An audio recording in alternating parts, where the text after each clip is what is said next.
Hello, I just thought I'd make a quick video about this game because it's quite interesting. Firstly, it's 4 minute game and I actually managed to beat a 2140, which is very much higher rated than me, and I haven't in Ultra Bullet I might get games where I win against 2100s, but I haven't done that very much in Blitz. So this is an exceptionally good game for me in terms of my playing standard. I felt when I played the game, it's from the Caro-Kann, and this advanced variation where C3 is played and then I take is actually a line that I've been experimenting with Stockfish, and so I've played it quite a lot against Stockfish level 8. So I think that kind of helped in the sense of like having some sort of plan. So for example, when the knight comes out here, I knew that it generally, well, this is actually a move order that I use when it against the computer, but it would play, so everything to this point in the game is actually exactly what Stockfish would play, but Stockfish plays bishop e2, um, and so it varies from there. That's where it branches from what Stockfish would play. But I'm used to the line, I'm used to that other line, so I know, for example, that what I do against the other line is I push this pawn, and this pawn after doing this, and then I retreat this bishop back. Now, that isn't exactly what happens here because he brings the bishop onto this diagonal. I thought, well, I'll just move it on to this diagonal where it's pinning the knight.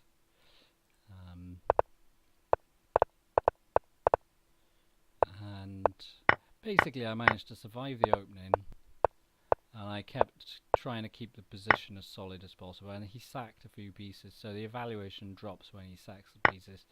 I guess because it was a casual game, it was messing around maybe a little bit, maybe that's why I had sort of the chances. But the real kind of main reason why I wanted to make this video is this spike here, because I thought, okay, I've done well, and then like the evaluation's dropping, and it's actually quite good for me all the way through. But then there's this enormous spike, so I looked into this spike. The funniest thing happened when I looked into this spike. So it gives me a huge advantage, and then after takes, it drops to even. So, and it suggests white plays bishop rook here. Now it's evaluating knight back as the correct move. But previously, what was strange is that it was actually giving me. I'm trying to remove that arrow. It was giving King H7 as the best move, and that was the move that I actually played. Now, if you play King H7, the evaluation leaps. Look at that, 17.6, because he's got this one line, it's quite a beautiful line, where he brings the queen here, and he's going to bring it across, and he's going to be checkmating here. And if you follow the sort of main line the computer suggests, after this, look at the moves it's suggesting. So there's obviously like a mate there, because that's computer throwaway material to make the mate last, you know, some more moves. And basically, if you move here, then it declares mate in 8. So he missed a chance there after King H7.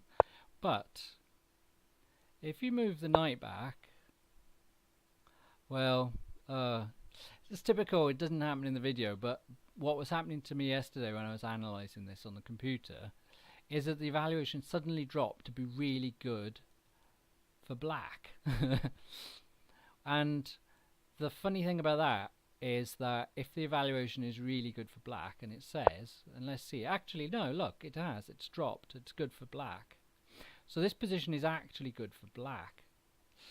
So that means that this rook takes move is not actually a mistake. So the computer's stating that rook takes b6 is a blunder, but after this, if we play this and then play the computer's best move, suddenly the evaluation is actually in favor of black.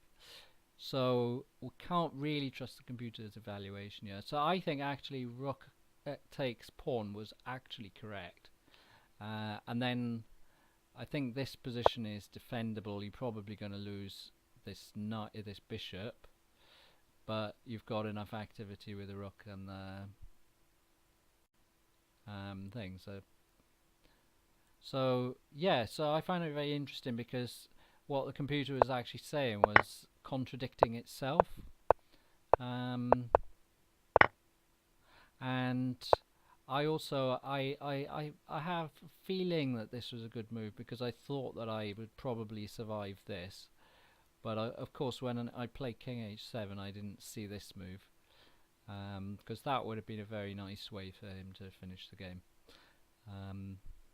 But anyway, I was pleased to win. So what happened in the actual game was I just had an extra bishop and I just hung on basically, and then I think he lost on time. So there you go, that's the game. I hope you find that interesting about the spike with the evaluation. I'm not quite sure because the evaluation changes with the computer. If you leave it longer it might change and then it might become like really clear. But it seems to me that actually when it's saying that rook takes pawn is a mistake, that it's a blunder. Where is it? Here. Oh, it's suggesting bishop here. That actually maybe it's not a blunder. That maybe actually Stockfish is incorrect here because the evaluation, its own evaluation, contradicts that after making the moves that it suggests. Well, it did anyway. Yeah. So knight back. Let's see if it happens again. It did earlier, didn't it? There you go, and then the evaluation drops to minus 3.2. So it's seeing something with bishop g6, where it's managing to basically hold the safety of the king, and then these pieces are going to be able to become maybe active later in the game.